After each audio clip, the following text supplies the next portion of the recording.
tengo el gusto de presentar a la doctora Luciana Pellegrini Malpiedi, quien nos va a disertar sobre producción y caracterización de biosurfactantes microbianos. Ella es licenciada en biotecnología, egresada de la Universidad Nacional de Rosario, doctora en química, se desempeña actualmente como profesora adjunta de la Facultad de Ciencias Bioquímicas y Farmacéuticas de la Universidad Nacional de Rosario y es investigadora independiente del CONICET en la misma facultad. El trabajo de Luciana se centra en la biotecnología y la físico-química aplicada, especialmente en el diseño de sistemas micelares y producción de biosurfactantes para procesos biotecnológicos. Trabaja con cultivos microbianos, fermentación y técnicas de separación como la extracción líquido-líquido. Desarrolla su actividad científica entonces en la Universidad Nacional de Rosario. Luciana, un gusto tenerte con nosotros, poder escucharte y escuchar tu línea de trabajo que desde ya sumamente interesante. Bueno, Laura, muchas gracias. En primer lugar, agradezco a todos por la invitación y de esta posibilidad de poder visibilizar el trabajo que llevamos a cabo en nuestro grupo. Como bien les comentaba Laura, ¿se ve bien el PowerPoint? Todavía no. A ver, ¿por qué no me deja compartir? Siempre No puede fallar. importa, tranquila porque tenemos tiempo. Ahí va, Ahí está. Bueno, ahora sí. bueno. A ver, se fue de nuevo.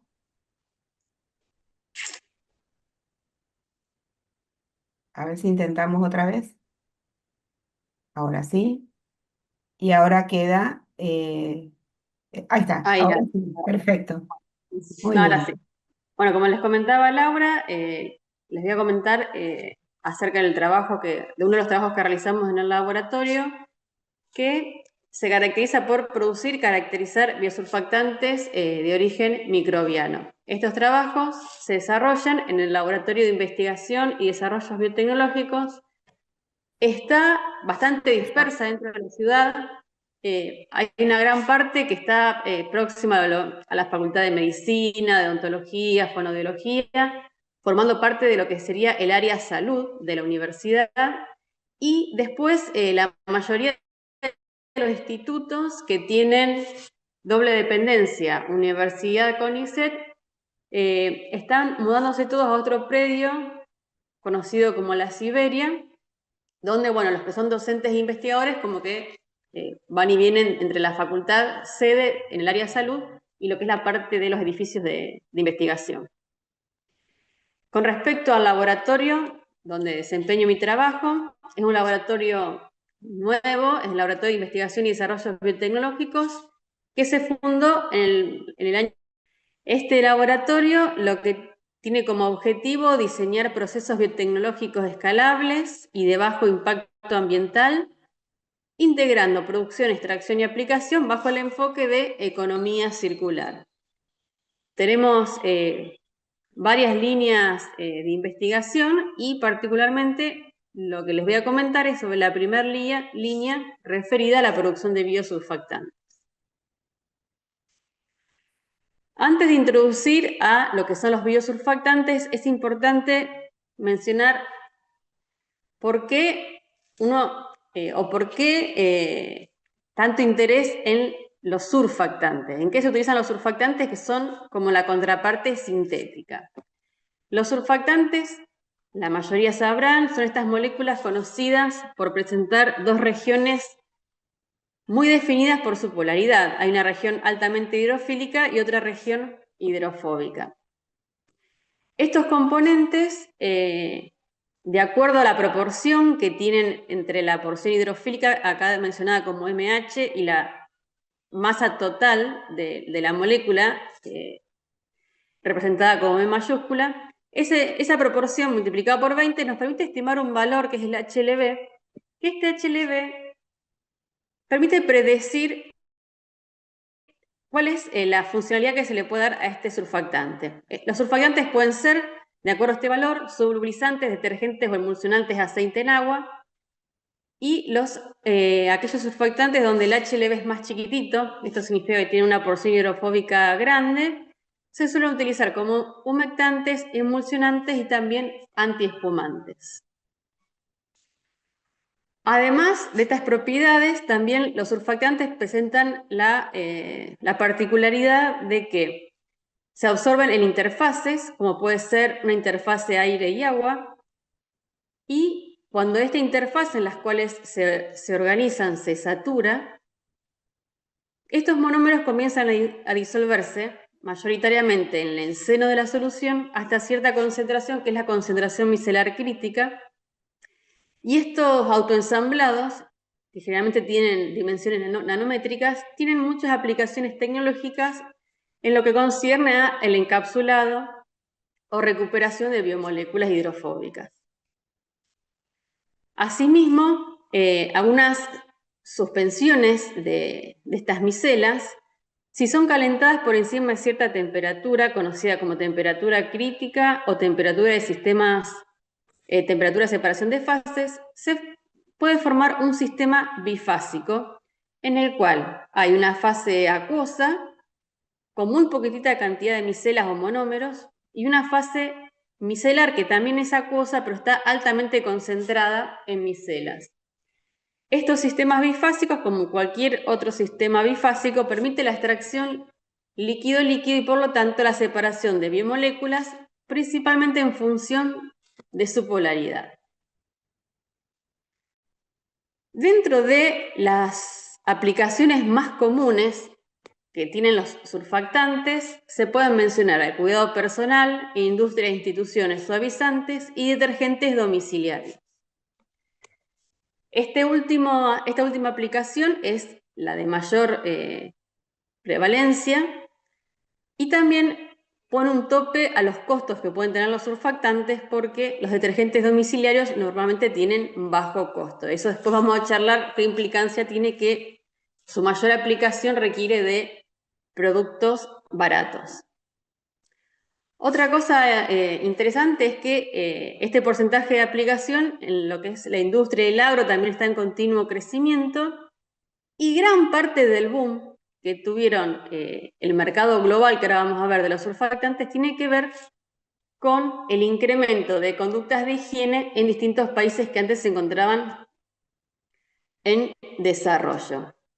Se dice que, por ejemplo, cuando China e India comenzaron a incluir mayores hábitos de limpieza, eso produjo una demanda mucho mayor de surfactantes y tensioactivos, y eso hizo que el mercado global sea cada vez más grande e incluso, por lo que se puede ver en este gráfico, va a seguir en crecimiento. Estamos hablando de decenas de billones de dólares que, para tener un poco idea de compararlo con otros mercados globales, por ejemplo, el mercado de los surfactantes al día de hoy es muy similar al mercado del aceite de soja y apenas un poco más chico que el mercado de todo el bioetanol o etanol que se comercializa a nivel global. Esto significa que es un mercado bastante grande y mucha la cantidad o volumen de producción que tienen estas moléculas.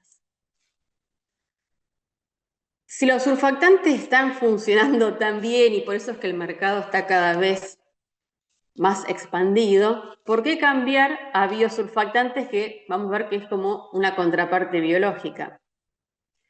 Esto se debe a que la mayoría de los surfactantes que se utilizan en la actualidad provienen de o son derivados de la industria del petróleo. Y esto tiene un doble impacto negativo. Por un lado, el consumo de fuentes no renovables, más todos los residuos contaminantes que trae la industria petrolera.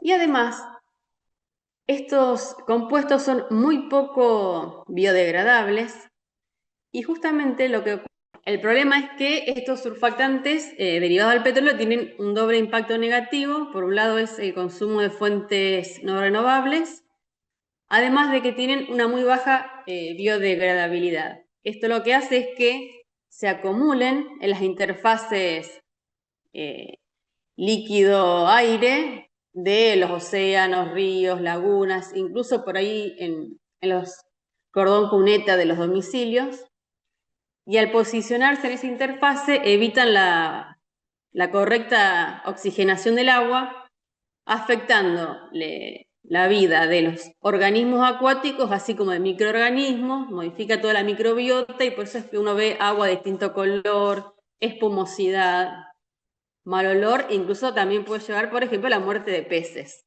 que a veces suele observarse. Unos candidatos a reemplazar estos surfactantes sintéticos son los surfactantes de origen biológico. Dentro de los surfactantes de origen biológico que más se están evaluando como posible sustituyente de los surfactantes de origen sintético son los de origen vegetal o origen microbiano. Nosotros particularmente trabajamos con los surfactantes de origen microbiano, los cuales pueden clasificarse según su tamaño, en bajo o alto peso molecular, y también se pueden clasificar de acuerdo a su estructura. Los más conocidos son los glicolípidos y lipopéptidos. Estos surfactantes tienen, por ejemplo, los glicolípidos tienen una porción hidrofílica formada por azúcares, más las colitas hidrocarbonadas, que son generalmente ácidos grasos, y los lipopéptidos tienen su porción hidrofílica compuesta por péptidos que normalmente son cíclicos, y después también una cola lipídica que suele ser un ácido graso.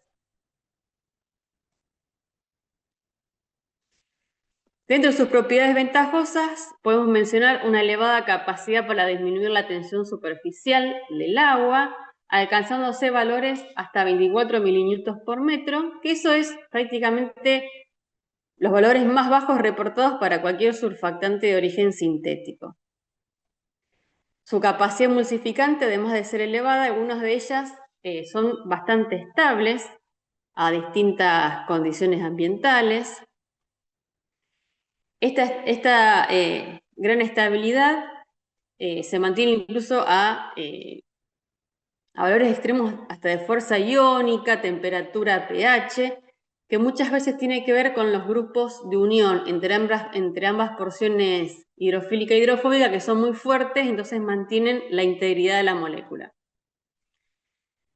Tienen baja toxicidad o directamente no son tóxicos ante células de mamífero.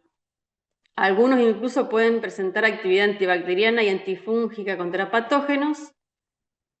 Son fácilmente degradables en condiciones naturales y además se sintetizan a partir de fuentes renovables, como pueden ser microorganismos producidos utilizando distintos medios de cultivo e incluso agregándole subproductos, desechos industriales a esos medios de cultivo.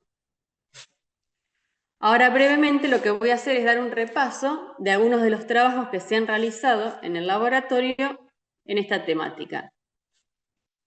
En primer lugar está el trabajo de tesis de la doctora Carla Hidar, quien trabajó con diferentes cepas de Pseudomonas syringae, donde primero se hizo un screening de las propiedades físico-químicas que tenían estos biosurfactantes y nos quedamos con la cepa Tabachi, porque era aparte la que producía en mayor cantidad de biosurfactantes.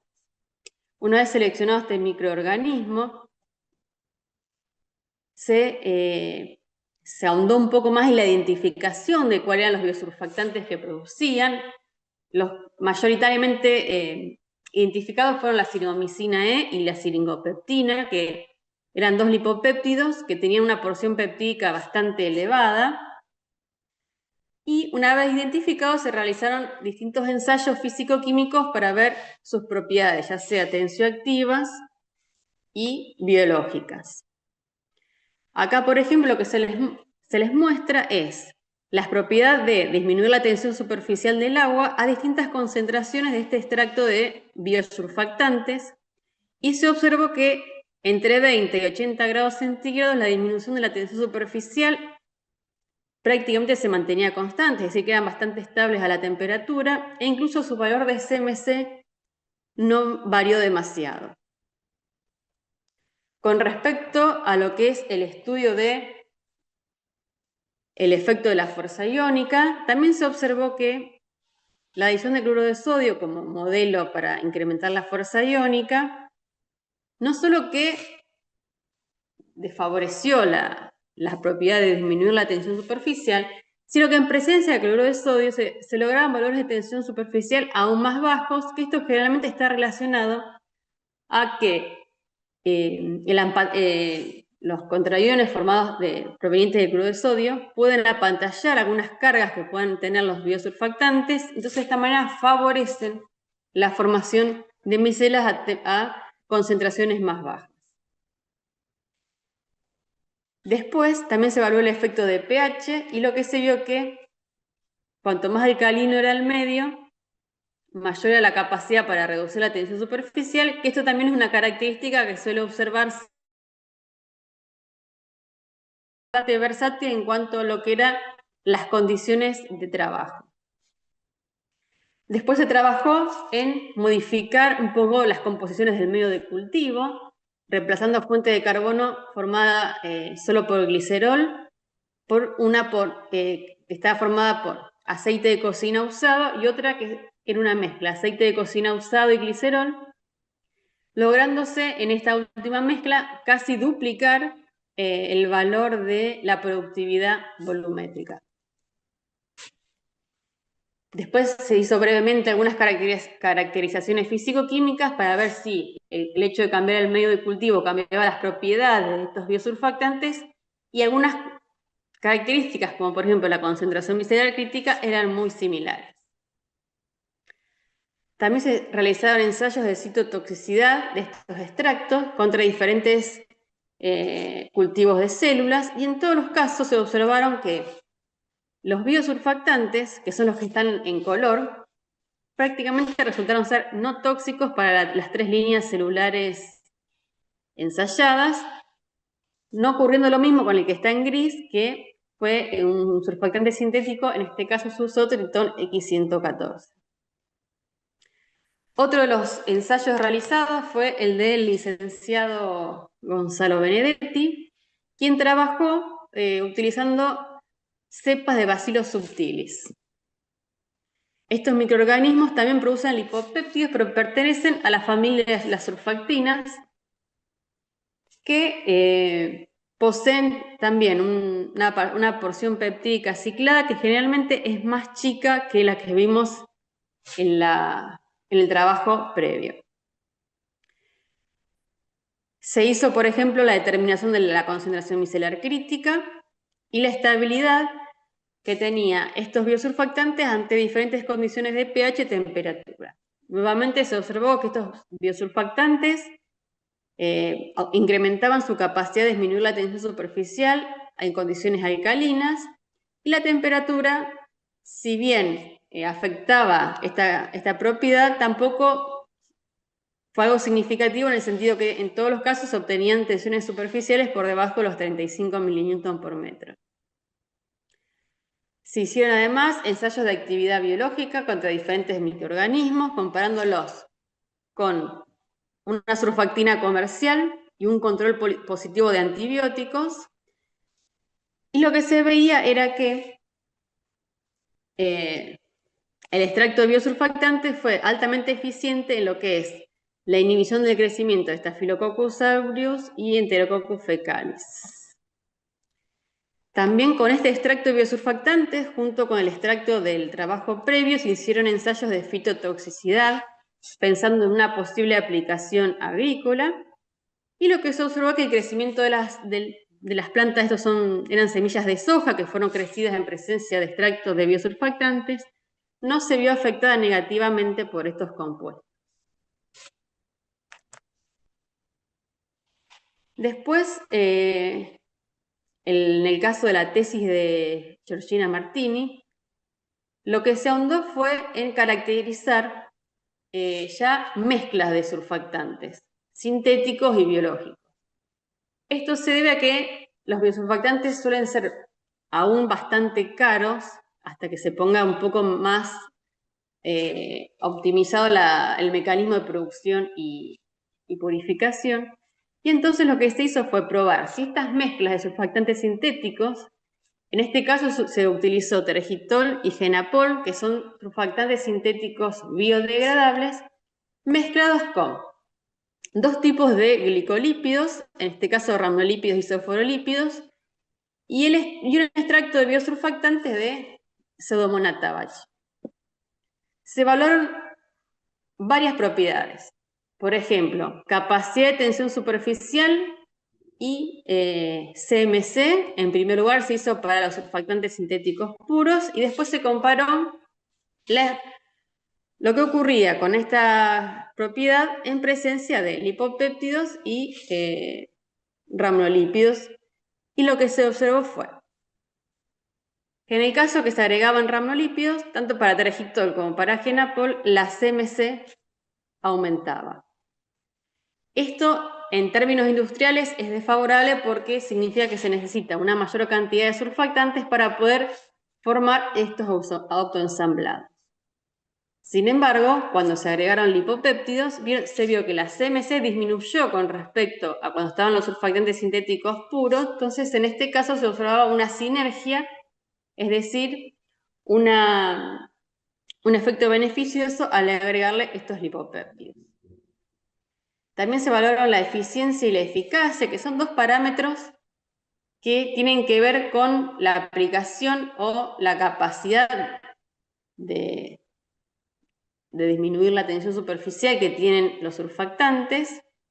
Y también se observaban comportamientos distintos según fuesen los ramnolípidos o los lipopéptidos.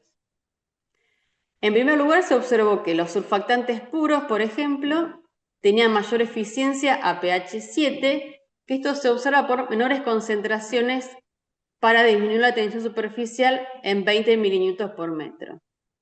Al evaluar el agregado de los surfactantes, lo que se vio es que los lipopéptidos, o sea, en ambos casos aumentaron la eficiencia, pero en el caso de lipopéptidos, este incremento de la eficiencia fue más marcado.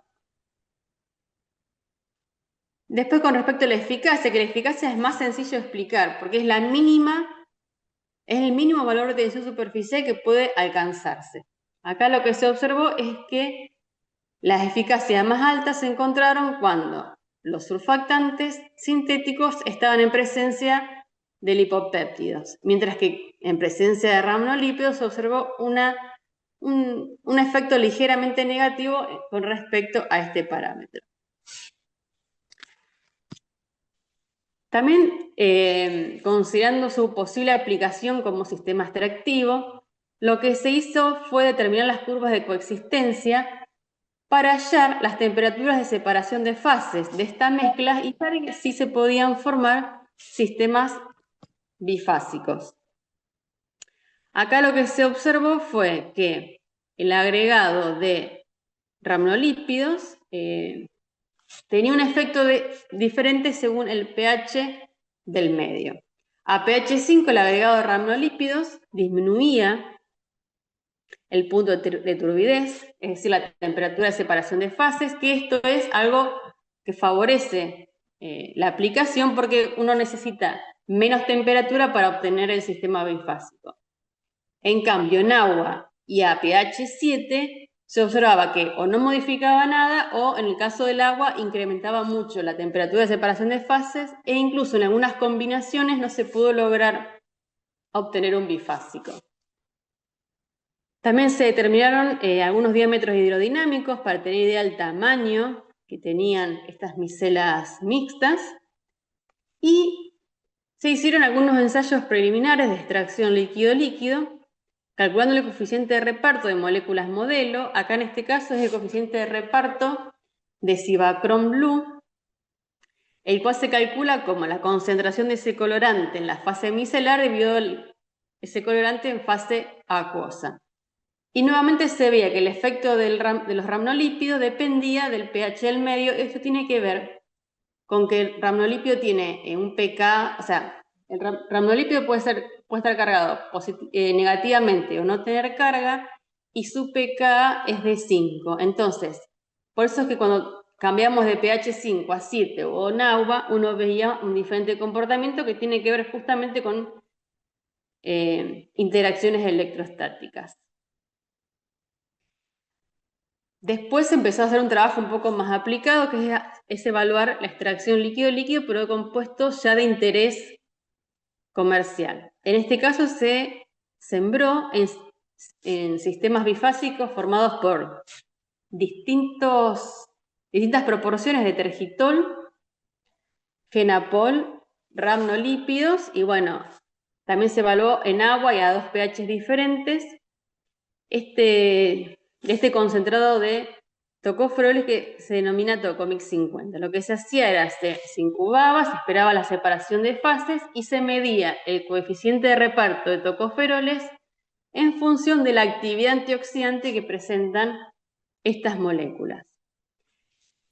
Este resultado, que fue como una especie de screening para ver cómo era el comportamiento de reparto de los tocoferoles en estos sistemas, se utilizó para luego diseñar un protocolo para recuperar tocoferoles ya de un subproducto del biodiesel o del procesamiento del aceite de soja, que en este caso se utilizó el destilado desodorizante de soja. Este compuesto, que es altamente viscoso, tiene una alta concentración de tocoferoles, los cuales podrían ser utilizados después para adicionárselo como vitaminas a varios tipos de...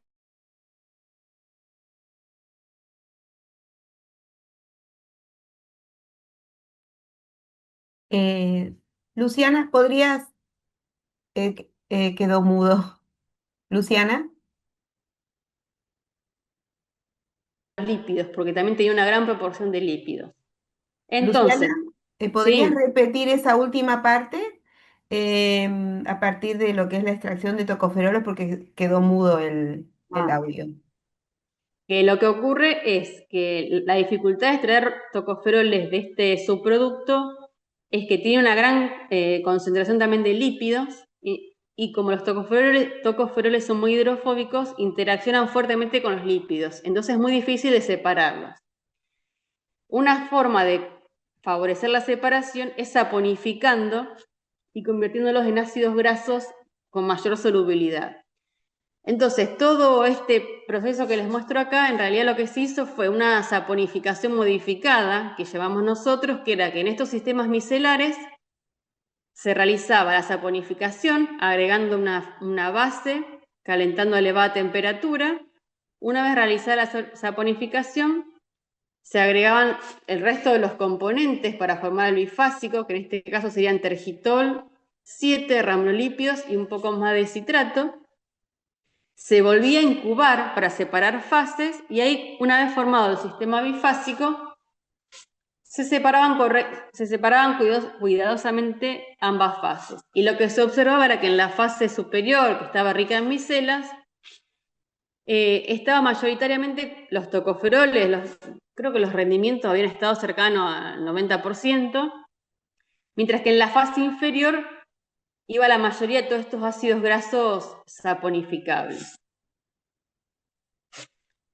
Acá lo que se hizo fue buscarle una aplicación en la formulación de detergentes enzimáticos. Los detergentes enzimáticos están formados por surfactantes y enzimas como principales componentes.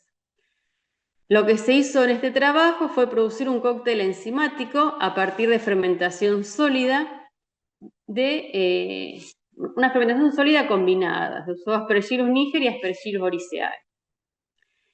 A partir de esta fermentación sólida se obtenía un cóctel formado por 4 enzimas, que la única desventaja es que cuando se hacía el lixiviado de estas enzimas, venían acompañadas de una gran cantidad de pigmento oscuro de los Aspergillus.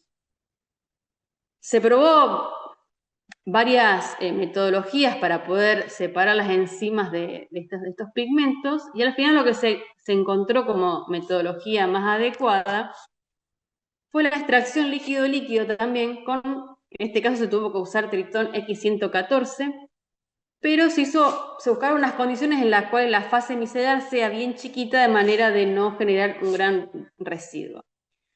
Luego de esta clarificación, en la fase acuosa, se obtenía mayoritariamente todas las enzimas presentes en el extracto, solamente las lipasas y proteasas tenían una pérdida cercana al 50%, mientras que todo el pigmento era repartido hacia la fase micelar. Entonces, con todo ese proceso que requirió toda una optimización y estuvo como 2 años poniéndolo a punto, uno formulaba la parte enzimática del detergente. Por otro lado, lo que se hizo fue obtener el componente tensioactivo que serían surfactantes. Se hicieron varios ensayos con surfactantes sintéticos y después, por último, se probó la factibilidad de utilizar biosurfactantes para el diseño de esta formulación tensioactiva.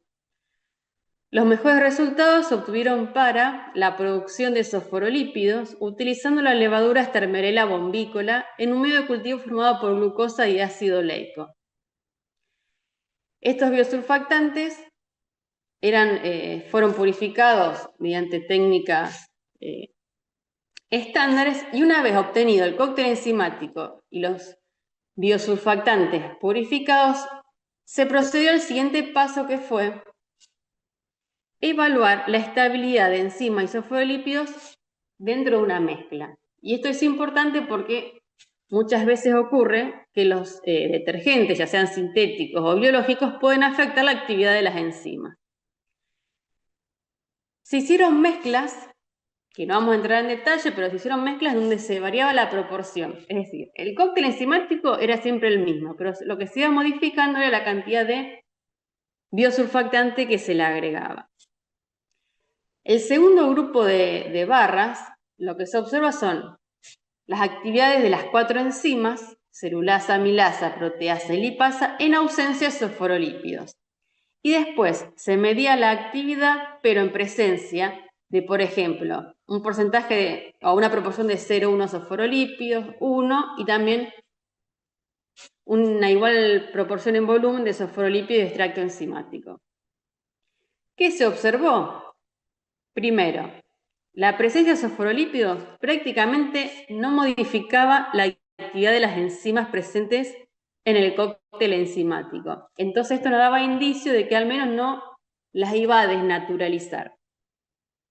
También se hizo los ensayos de actividad enzimática en presencia de fosfolípidos solos como un control y daban señales muy bajitas, con lo cual quedaba descartado que parte de las medidas de actividad se refieran a alguna interacción con los biosurfactantes. A partir de estos resultados se decidió trabajar con la primer mezcla porque tenía la menor proporción de fosfolípidos y como este componente es el más caro de todos, siempre se intenta disminuir la cantidad que se va a usar. Una vez seleccionado ya la mezcla fosfolípidos cóctel enzimático, se pasó a realizar los ensayos de eficiencia de lavado. Estos ensayos usan unas tiras reactivas comerciales y que están diseñadas según normas ISO, imitando las condiciones de lavado. Acá se intentó imitar la del lavarropas. Cada uno puede después elegir qué tipo de lavado quiere ensayar. Se imitó el lavarropas en el sentido de que se hizo agitación orbital, colocando estas tiras reactivas en agua, a las cuales se le agregó una cantidad de esa mezcla biosurfactante de cóctel enzimático, intentando respetar la proporción de detergente enzimático, creo que se usó como modelo el SKIP, y los litros de agua que generalmente consume un lavarropa en un lavado estándar. Se hizo estos ensayos con la mezcla esa de biosurfactante cóctel enzimático y también se hicieron algunos controles como vamos a ver ahora. Y esto se deja, creo que se hicieron ciclos de lavado de 60 minutos a 40 grados centígrados. Estas son las tiras reactivas que les estaba comentando. Esa mancha prácticamente fucsia imita lo que sería una suciedad compleja porque tiene restos de proteína, azúcares, grasas. Y la eficiencia del lavado consiste en verificar que cuando uno hace ese ensayo de lavado se borre. Si observamos la primera condición, que era el agua pura, es cuando es como el control negativo y claramente no había nada de limpieza. sea, es como que la mancha estaba tal cual venía de fábrica. Después hizo un ensayo con el skip bioenzimas y acá lo que se diluyéndolo porque creo que se tienen que diluir al quinto. Bueno, se observó una significativa remoción de la mancha, es decir, que tenía un lavado ya bastante aceptable. Después, en la tercera tirita, se lo hizo con el extracto enzimático clarificado con tritón, obteniendo valores muy similares en cuanto a la eficacia respecto al skip. Cuando se hizo con sofrolípidos solo, prácticamente no hubo nada de remoción de la mancha, muy similar a la del agua. Y lo que nos llamó por sorpresa, porque después tuvimos que repetirlo porque parecía como que era, no sé, lo estábamos inventando, cuando se mezcló el extracto enzimático con los fosfolípidos se vio remoción completa de la mancha. Es decir que hubo una gran sinergia entre las enzimas y los fosfolípidos para limpiar. Y esto como que nos deja abierto la posibilidad de ahondar un poco más en esto para diseñar un detergente enzimático completamente biodegradable, ya que está formado por enzimas y biosurfactantes. De hecho, no tiene ningún otro tipo de componente que después uno tendría que evaluarlo para lo que es la estabilidad del producto, pero solo esos dos componentes lavaron completamente la mancha. Y bueno, este trabajo después probablemente se siga como profundizando un poco más. Bueno, aquí termino. Cualquier pregunta que quieran hacer, los escucho. Bueno, Luciana, mira, lo que tenemos acá son comentarios de muy interesante y me sumo a los comentarios del público. Obviamente que conozco tu trabajo, pero realmente has hecho una hermosa síntesis del trabajo del grupo, del abordaje. Y algo que quiero señalar y me gustaría que vos refuerces, buscando estimular en la gente el abordaje científico, que es la baja complejidad del equipamiento que ustedes abordan que requieren para abordar este tipo de investigaciones.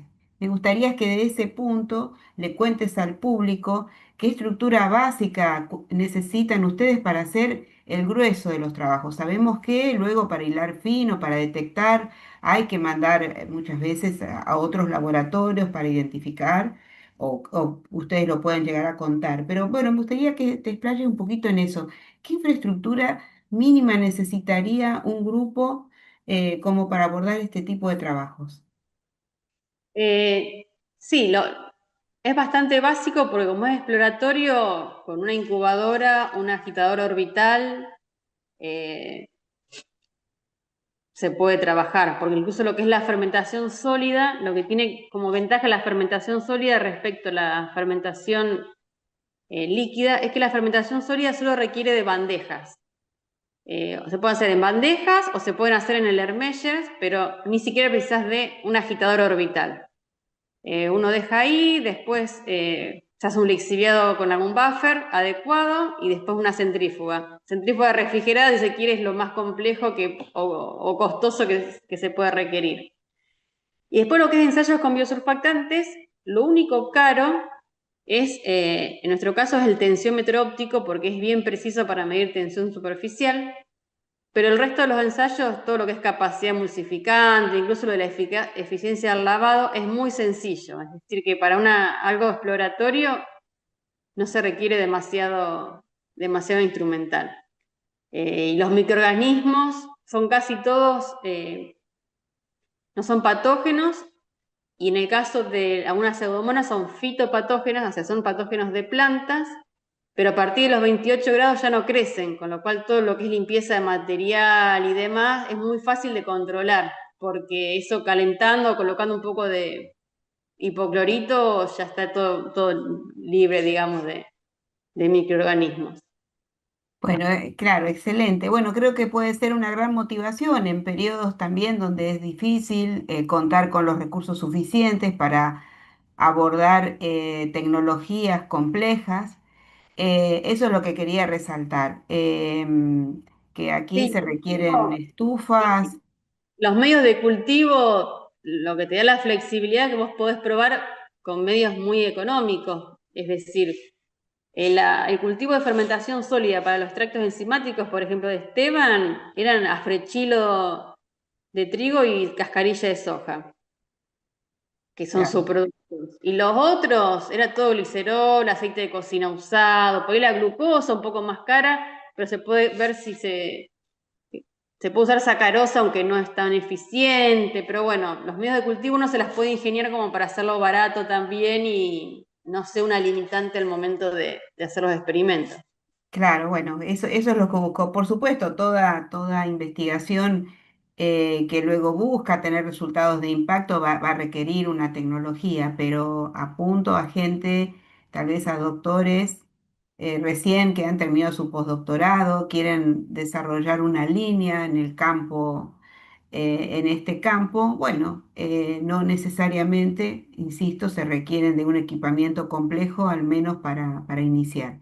Y entiendo, conociéndolos a ustedes, que si hay un interés de trabajar articuladamente, bien podrían, ¿verdad?, contar con ustedes y bueno, establecer vínculos, ¿no? Y me refiero a cualquier punto del país desde donde nos estén escuchando. Bueno, una pregunta te iba a hacer, recuerdo, en referencia a los microorganismos. Bueno, ya aclaraste que no son patógenos. Una pregunta personal, puntual es, las enzimas entonces que ustedes usan, eh, podrían si quieren comprarlas también, ¿verdad? E Sí, sí, incluirlas. sí. Ustedes recurrieron a las Aspergillus como fuente de enzimas y les provee todo ese paquete. ¿Los tienen que romper a los hongos o son enzimas que las exportan al medio de cultivo? No, en realidad es una combinación de dos hongos, un consorcio se le llama, no son dos Ajá, hongos que pueden coexistir y entre los dos hacen esa combinación de cóctel enzimático, que son esas cuatro enzimas, que además las secretan. Entonces, ajá, muy fácil. morteriarlo y después agregarle un buffer de lixiviado y ya está Ah, la excelente. sí, es fácil. Después filtrar y centrifugar, nada más. Y ya está Claro, o la. sea que hasta eso es muy accesible, porque bueno, para contar al público también existen complejos enzimáticos que ya los venden, ¿verdad? Y ustedes podrían hasta probar eso si quisieran, También ¿no? se puede decir, también hay enzimas que se pueden obtener a partir de bacterias, pero lo que tenía de bueno los hongos era que la producían, se pudo conseguir esto de que sean varias enzimas eh, juntas, que tiene la ventaja que vos garantizás de que sean compatibles. Porque a veces si No. vos pones una proteasa con otras enzimas, Sí, corres riesgo que te hidrolice la todo, ¿no? degradan. En general, cuando son enzimas que son producidas por el mismo microorganismo dentro de un consorcio, son enzimas que ya se adaptaron también a convivir y entonces no se hidrolizan mutuamente, para decirlo de Claro, alguna manera. increíble. Pero bueno, excelente, muy buen dato también para otros estudios si se requieren hacer algunas pruebas de digestibilidad o bueno, está muy bueno. Muy bueno. Bueno, Luciana, realmente me ha gustado mucho la... Ah, sí, tenía otra pregunta más. Bueno, también sorprendida, no sabía que existían estos test de lavado. Sí, Sorpresa, me encantó verlos. Entonces, dado el resultado tan sorprendente del, del desarrollo de ustedes, bueno, si han tenido algún tipo de avance en cuanto a si eso es patentable, que han visto en torno a ese desarrollo, esa posibilidad de transferirlo, si es realmente costoso, porque bueno, hay toda una serie a veces algo funciona muy bien, pero después nadie quiere pagar eso. sí, en realidad Bueno, ahora, contarnos un poquito en esa proyección si han estado sí, a ver, analizando. enzimas se podrían eventualmente utilizar, esas enzimas fúngicas o se venden algunas comerciales de un grado quizás un poco más bajo, porque esas fúngicas habría que poner a punto para obtenerla en gran cantidad.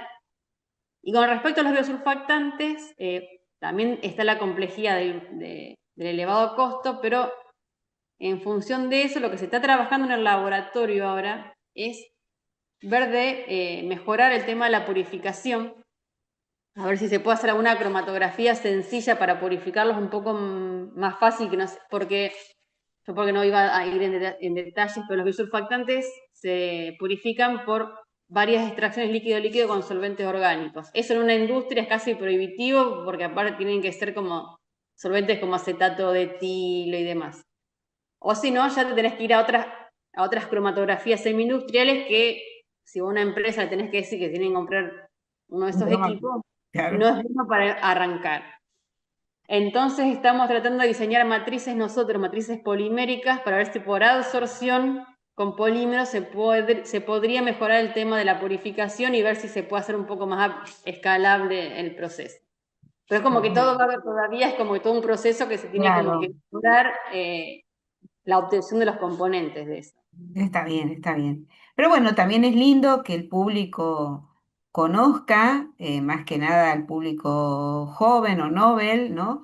Eh, que un hallazgo no quiere decir que eso ya está puesto en el mercado y a la venta, que Hay que hay un salir a vender, sinnúmero. hay que poner para después que empezar a hacer los cálculos de factibilidad, de volúmenes, de residuos, y bueno, Claro. en eso hay que trabajar ahora. Claro, claro. Pero bueno, entender que muchas veces ese producto que nos llega a la góndola necesariamente tuvo que tener toda una ciencia por detrás que avaló, que respaldó, para que esto realmente no solo funcione, porque que funciona ya lo mostraron, que sea asequible al público y que tenga la captación por parte del público, ¿no?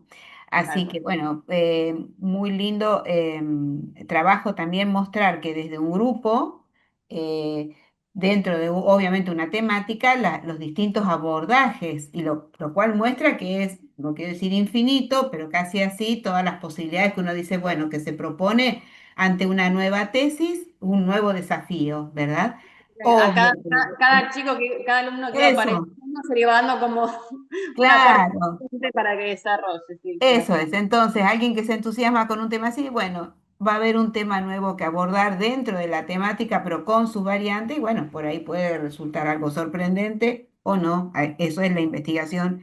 Si todo se supiera de antemano, no tendría por qué haber investigación, y de eso se trata, de éxitos, o sea, de aciertos y bueno, de encontrar que algo no funciona. O también rescatar que puede ser que hoy resulte costoso un procedimiento de purificación, pero la tecnología que avanza permanentemente puede en algún momento surgir alguna herramienta separativa, asequible, y que eso que habíamos abandonado porque no daban los costos, pues vuelva a ser tomado.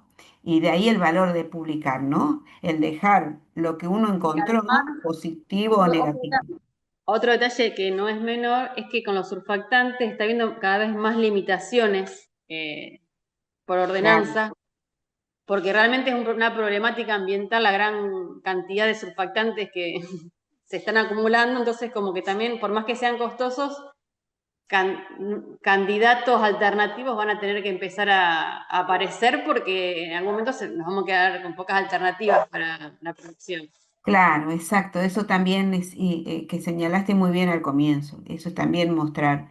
Es una temática que, bien como has señalado, la gran demanda, cómo ha crecido a la altura de otros Mm. productos altamente conocidos que el mundo usa, como el aceite de soja. Y claro, y esa necesidad de buscar otras moléculas. Me recuerda mucho a los antibióticos, te digo, esto que vos contabas, ¿no? Porque realmente se vuelve un alto problema que hay que buscarle solución.